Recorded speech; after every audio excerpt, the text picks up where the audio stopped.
Hello, I'm here again, Jeanette Zuiderveld, physical therapist, with a video for two people who have asked me about plantar fasciitis. We're going to do some releasing in the Barnes myofascial release style. You're going to need a 4-inch inflatable ball and a RUBZ ball, RUBZ, specifically made for your feet. And then some kind of strap. I use the stretch out strap that you can buy at OPTP, Outpatient Physical Therapy Products, or it can be any kind of strap or belt that you have. Do not use a hard ball instead of the inflatable ball, like a soft ball or a squash ball or something like that, or maybe a tennis ball could be all right for the purpose for today, but this is the best. All right, we're going to start with some warm-up, lying down on your back.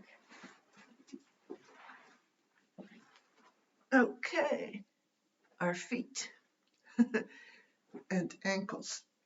First, let's do just up and down from the ankles, moving, pointing, and flexing. So repetitions. Watch the movement and see if it is different, left, right.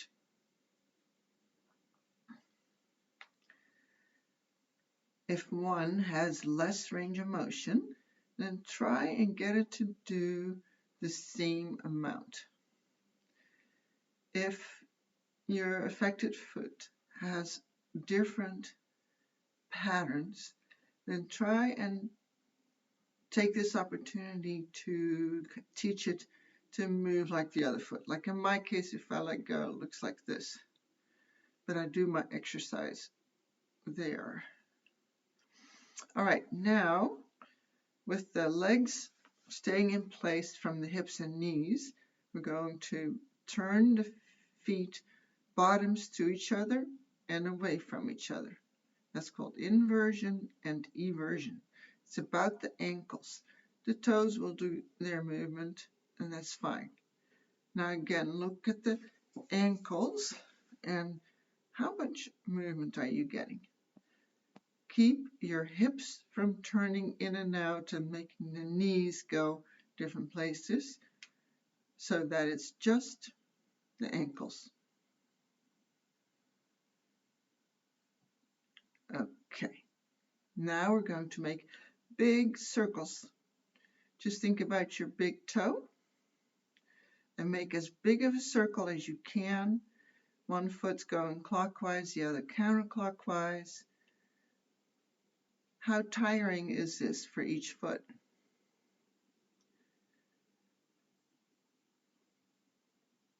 All right, now change direction. Look at the movement. How does it feel in your lower legs where the muscles are that do this?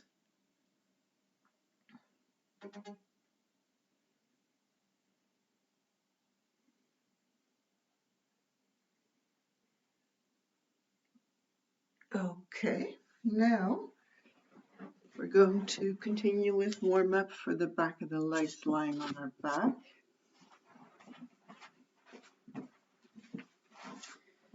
One leg is bent and the other you hold behind the thigh.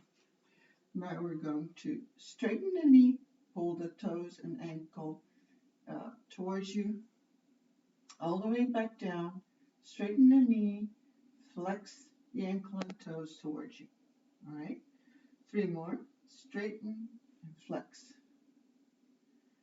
straighten and flex.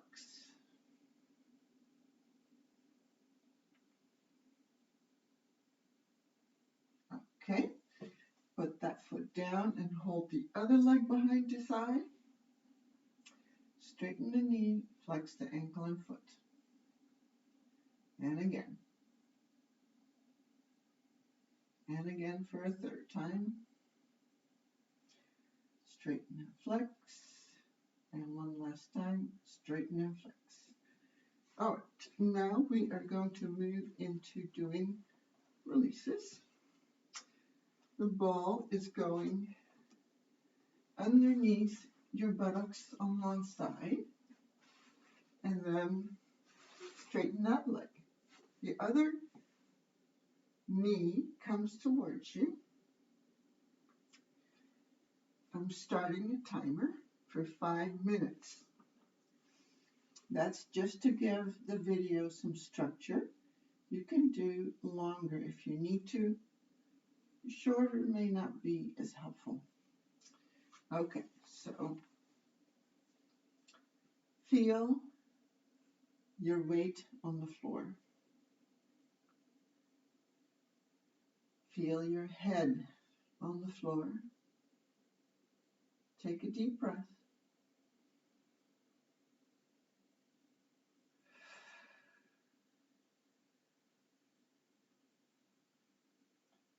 Feel how your hands are under the knee and on the back of the thigh, and otherwise let your arms relax.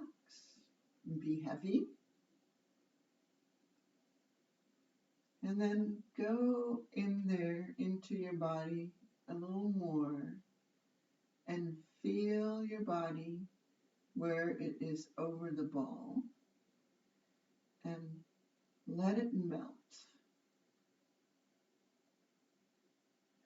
Encourage your body to let it go a little farther than usual.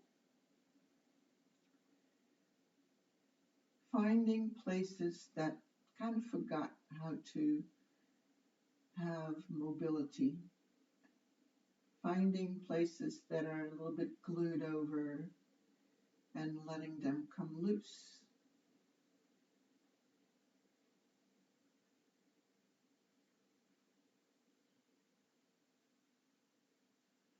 Deep breath. If you feel discomfort, that's okay. It's just telling you that there's something there that has a little story.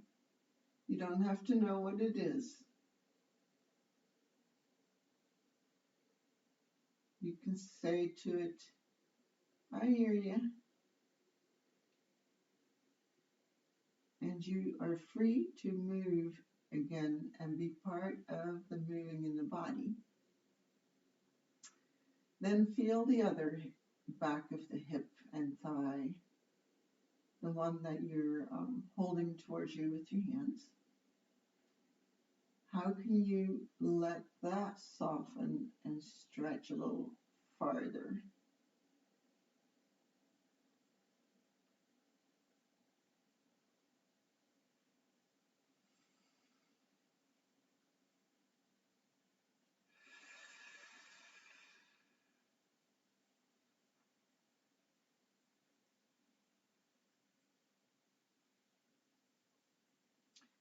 And maybe by now you are also feeling how the one knee really is stretching away from the other knee.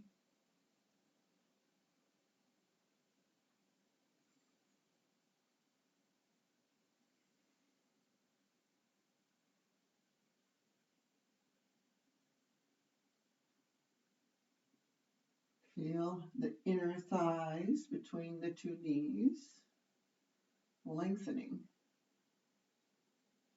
And between them, the pelvic floor.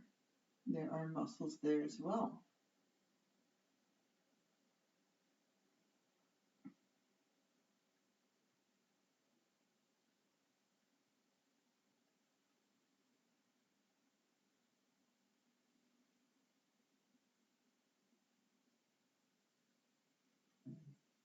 Deep breath.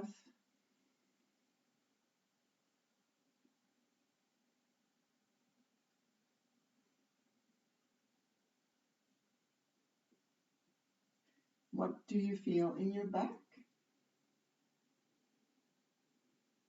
What do you feel in your abdomen? Are you getting any little gurgles in there? Everything is connected in your body.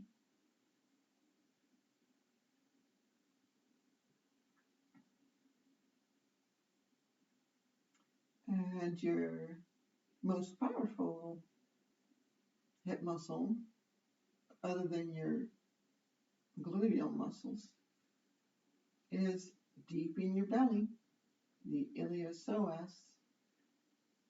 The psoas part is in the front of your spine, behind your gut. And then the ilium part is in your pelvis. All right, the timer went off, so we're going to switch sides. Put the ball on the other side, bring the other knee towards you. Timer is on, 5 minutes again. Find a good spot for the ball and start again. Start relaxing, feeling. It's all about feeling. Your ability to feel is a healing force.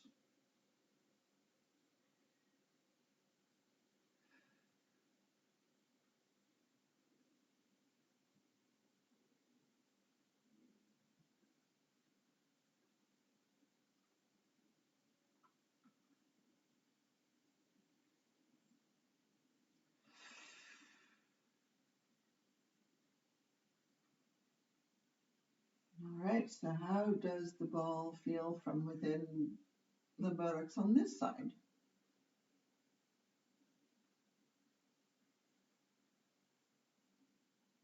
How close is your thigh and your knee to your abdomen and chest?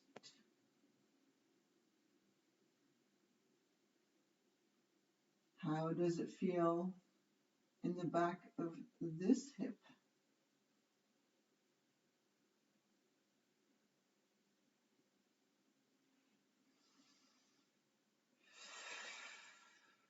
Take your time to feel each of these places like we did on the other side.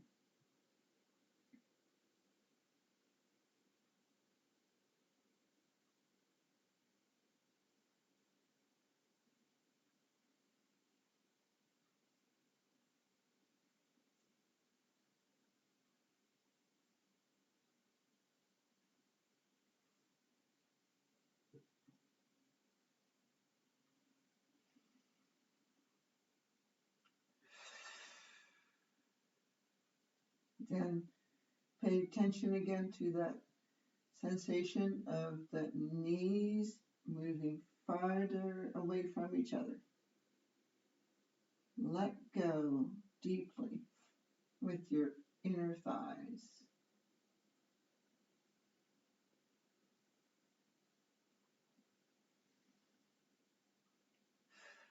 Any movement that occurs, just pick it up. So what I mean is, if your leg that you're holding comes closer to you, then just take that new position without pulling on it. There's no pulling. There's just holding the leg and allowing it to come closer to you as the body releases in a variety of places. And of course, it's different for everyone. Everyone's body has a different history of development and things that have happened to it that gave it some restrictions.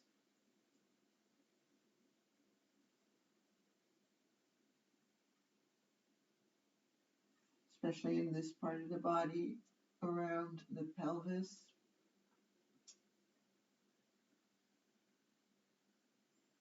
We all had to learn how to walk. We all fell a few times in that process, some more than others, some with more injury than others.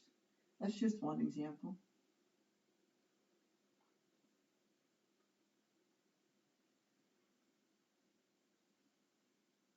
Sometimes some parts of the body still have to let that past be over. And you can help that process by feeling, just feeling, and not really needing an explanation.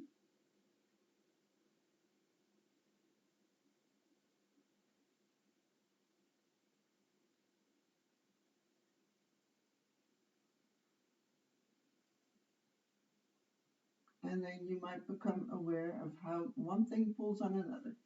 Just like if I pulled here on my shirt and made a tie here, timer's going off, and make this stuck, well, it would pull through my whole shirt. Okay. The next thing is the back of the leg with the strap. So the strap goes over the ball of the foot.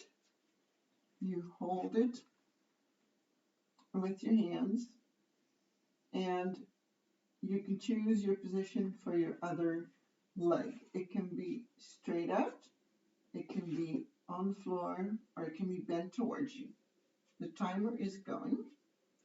Make sure that you hold your strap not like this way down low. That's too much work. This is not about a lot of work. The work is in feeling. Now check the foot position. If there is a lot of either inversion or eversion of your foot, an ankle, or supination, pronation, then try to correct that to a neutral position of the ankle and foot. So now it's all about the entire back of the leg. From where that ball was a little while ago, all the way through to the place where the strap is on your foot.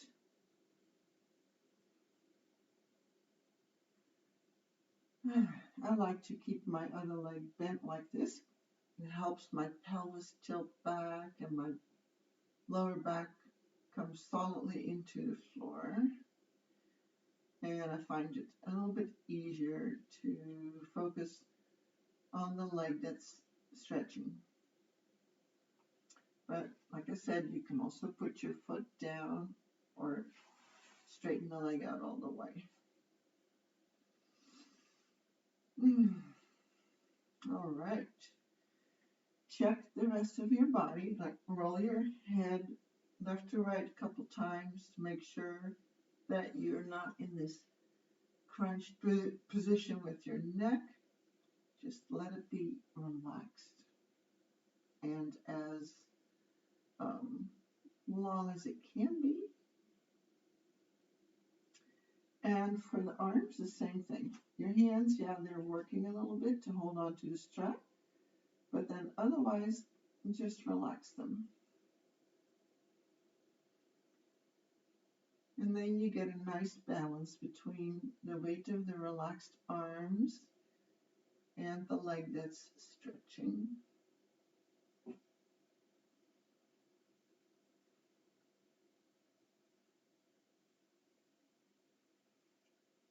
Pay attention to what you feel in your lower leg, front and back. With plantar fasciitis, there are going to be changes in that. It's not likely to be just in the bottom of your foot.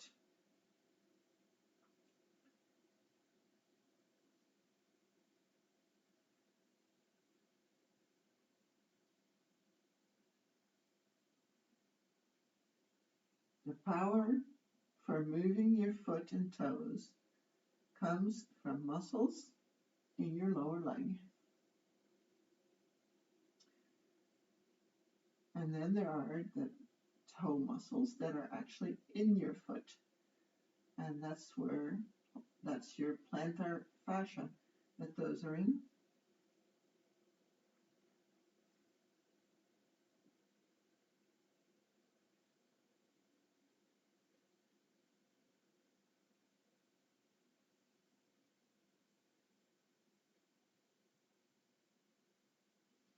Feel what you feel.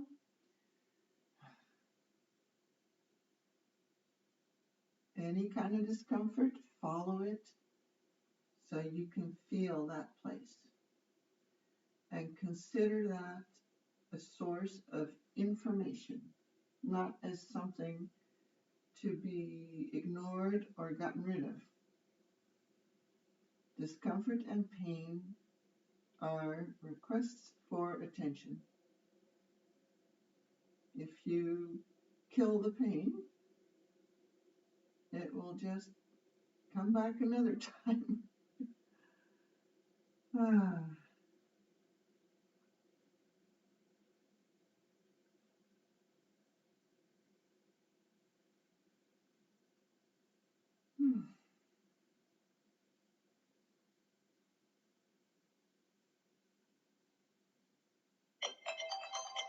Okay, well, that's too fast. All right, we're going to switch sides. Get your other foot in place in the strap. Here we go. Make sure I got that timer going. Yep. Okay. Same thing.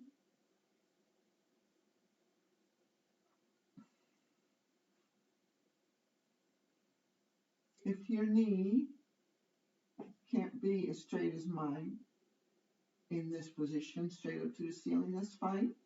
You can just be somewhere over here or wherever it is that you can be. Or you could even be straight up to the ceiling and have your knee bent a little bit. Oh, that's fine. It's just where you are at. This is where I'm at. And, oh, by the way, I certainly didn't have this kind of length in my leg, let's say 20 years ago when I was in my 40s, or even in my 30s. I did not.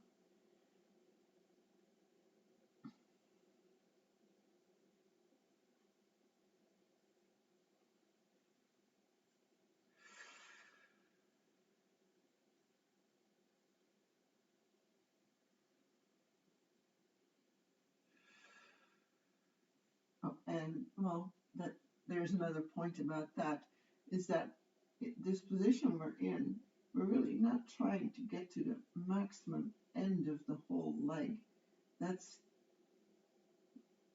If you pull that hard, then your body's just going to go in protection against that because it perceives a threat.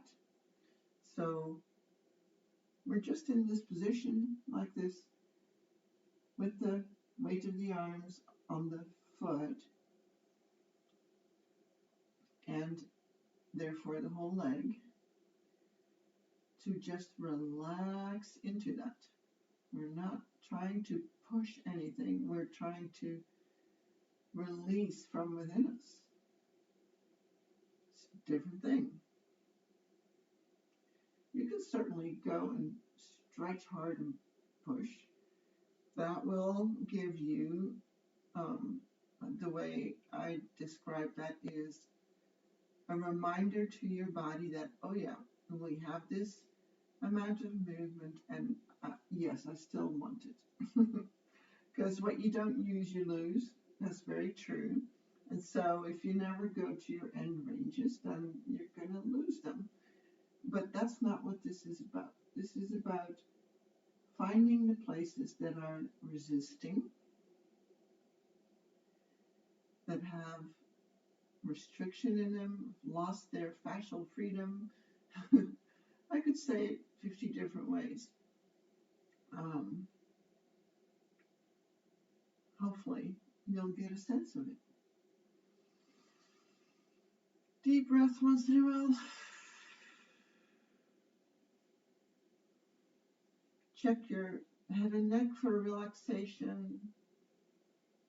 Feel heavy on the floor. Let your leg become longer by giving in, by letting go, feeling the resistance, and saying, okay, I can let that go a bit. Sometimes you get a little shake with releasing. That's perfectly normal.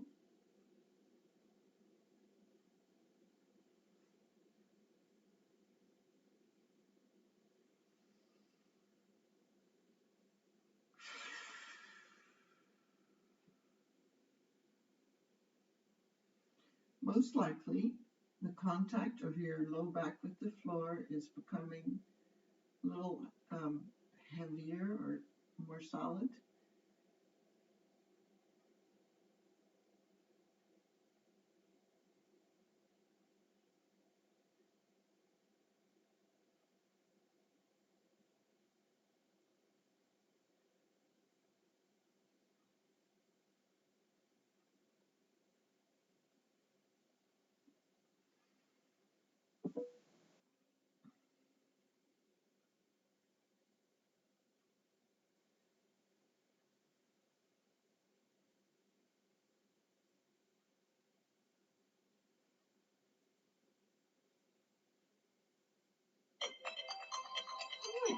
The timer went off. Now, we're going to use the little RUBZ ball. I'm going to do 2 of them with 1 foot, and I'm going to use 2 different positions, either one of which you can use for one or both of them. One is sitting on the floor, and the other will be sitting in this lovely chair. Anyway, so if you want to go in the chair now, if you think that sitting like this for 5 minutes is a bit much, then go ahead. All right, so the little ball goes under the foot, right in front of the heel, so about here. Later, we're going to do in the middle of the foot. That's not where we are now. We're down here now. Okay, so put your foot down in the middle, side to side with the ball, and then at the heel. Timer is on. All right, here's the foot. I'm doing my foot that has some, some changes. Yeah, so we're going to do that thing again of like a little U going into the body, finding the place that's against this special little ball.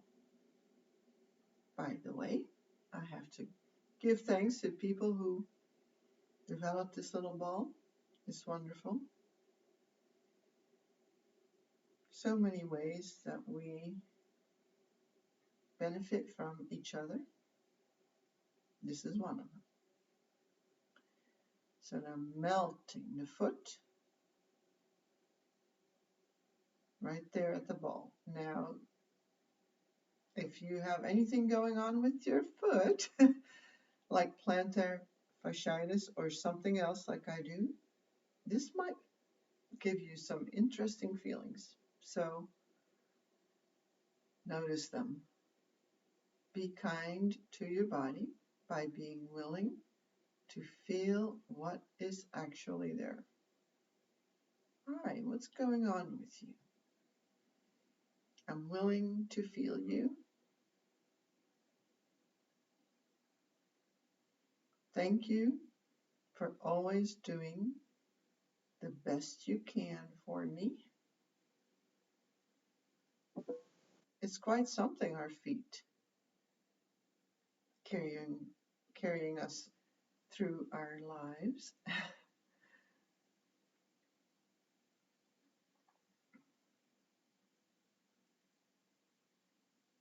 And what happens at the feet has an effect throughout the body and the other way around as well.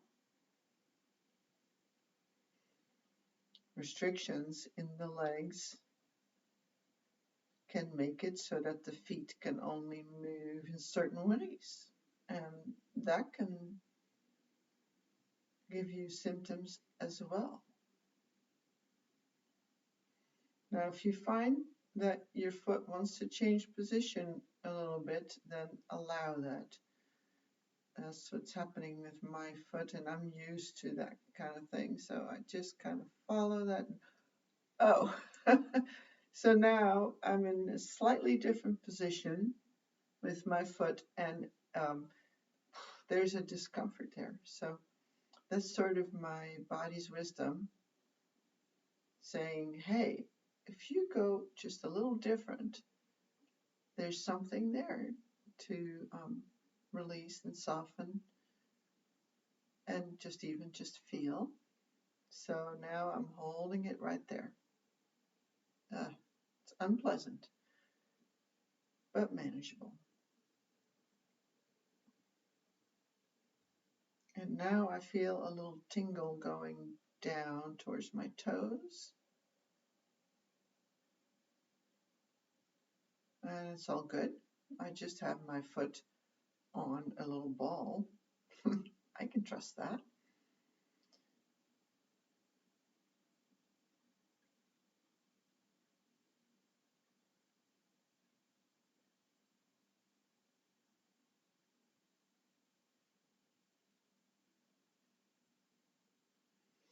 I'm feeling changes right here in my midfoot joints. That's very nice.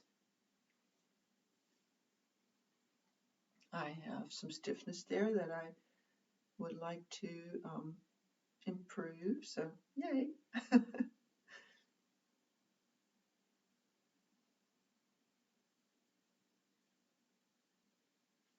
Feel what you feel in your body.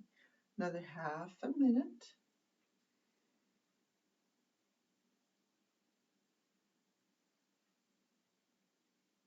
You might feel it start to sort of travel through your body as well. As I said earlier, everything is connected. So what happens in your foot affects all kinds of other places. And now we're going to do the next one. So the next one I'm doing in the chair,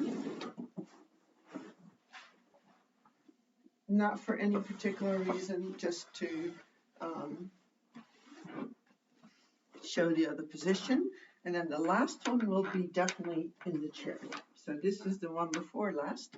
So now your foot goes on the ball, just smack in the middle. Timer is going. So in the middle, between your toes and your heel, and between the two sides of your foot.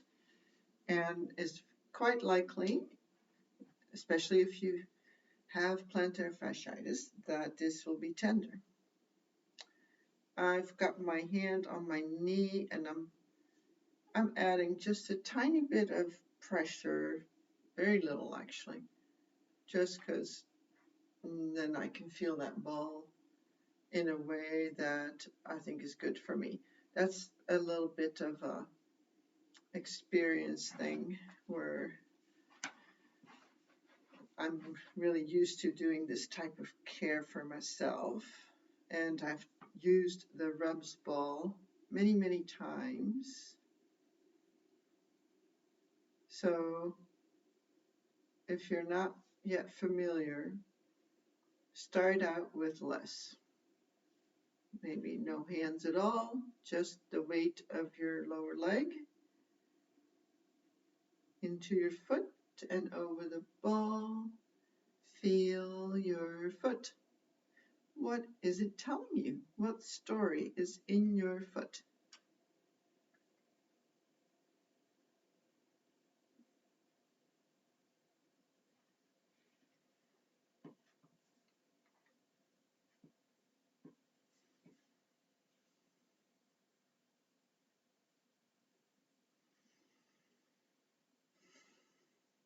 As far as your sitting posture, just be upright.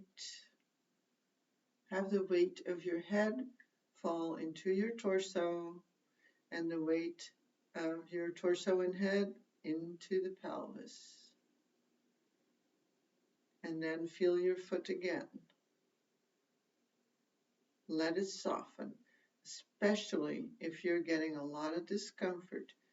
You know the timer is going to go off at some point, and that's when you have given yourself permission to stop, basically. That's how I see it.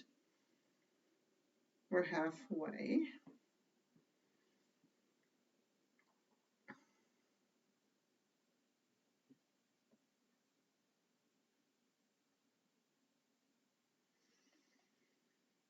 Does this feeling in your foot have any meaning to you? Doesn't have to, just a question. Hopefully your knee is kind of right over your foot and not like turned out in some way. And just be in your foot. Be in your foot. Listen to it with your sensation and with your heart. How's that? Say, I appreciate my foot. I know that it needs some care, and I'm willing to do that.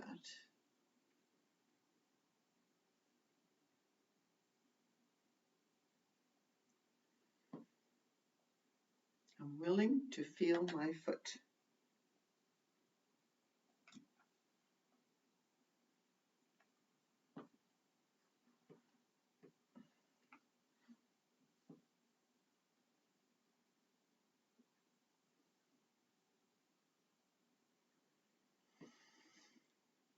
Another deep breath.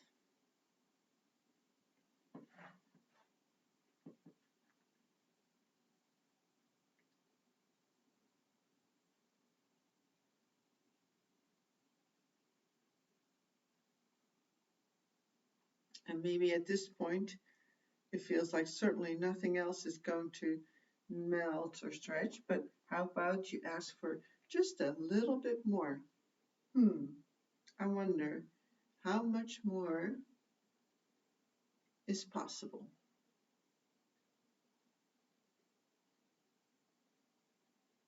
You might feel it more and more up into your lower leg and possibly at your knee joint. What about the ankle? Can you feel the joints here between how these lower leg bones come down over this bone in your foot? Yay, the timer went off.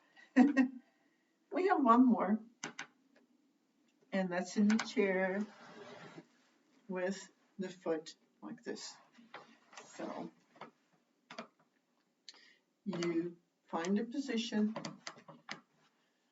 the way I'm showing you, with your foot now pointed, and this might be too much for you. If it is, then come forward in the chair so it's not as intense. So find the position that you can do this in. I started the timer. You should feel a moderate stretch or even a mild stretch. If you feel a strong stretch at this point, it's better to go with a little less.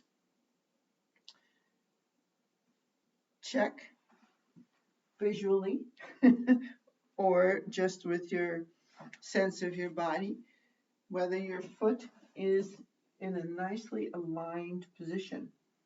If there's a lot of those other movements in your ankle, you know, the eversion or inversion or pronation, supination going on, then try and correct that to a position that's aligned. that you would normally use your foot in for walking.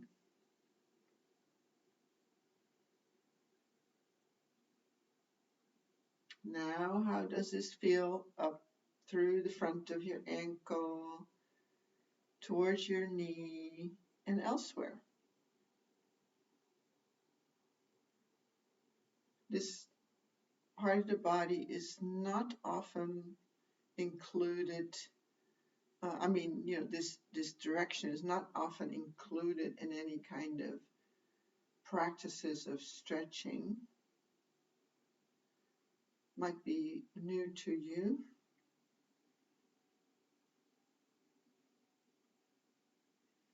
Sit back in the chair solidly with your weight on both hips equally. How about that? Go and check that. Is your weight on both sides of your pelvis into both hips? And do you have the weight of your upper body and head into the pelvis and hips? And then again, go feel from the great toe through the bones there in the forefoot, the midfoot, and ankle. The toes have bones in them. The great toe has 2 and the other toes have 3. And then there are the metatarsals in the front, in the forefoot, 5 of them. And then there's the midfoot with 2 rows of small bones, similar to your wrist.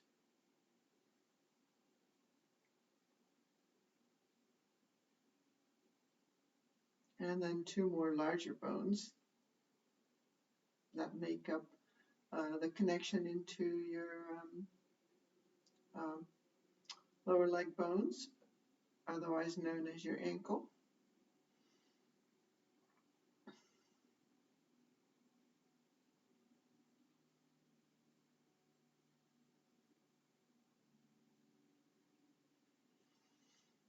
They all work together to give us nice movement, and the more of them are available for movement, the easier it is to walk pain-free, because then the load is shared over all the different bones and joints and tissues.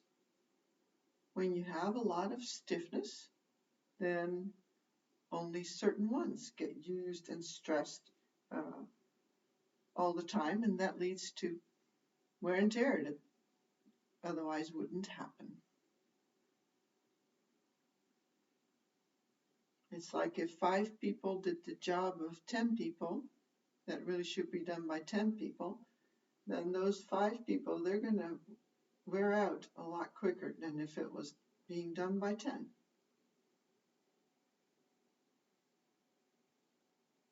Sit tall. Deep breath. We're almost done.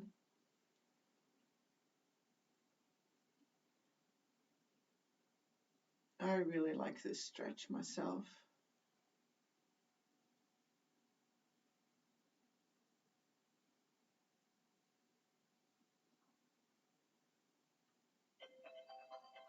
Okay. All right. If you need to do both legs, then of course, that's what you do. And otherwise, thank you for taking care of yourself. And I would say add some of the other videos as well. Bye now.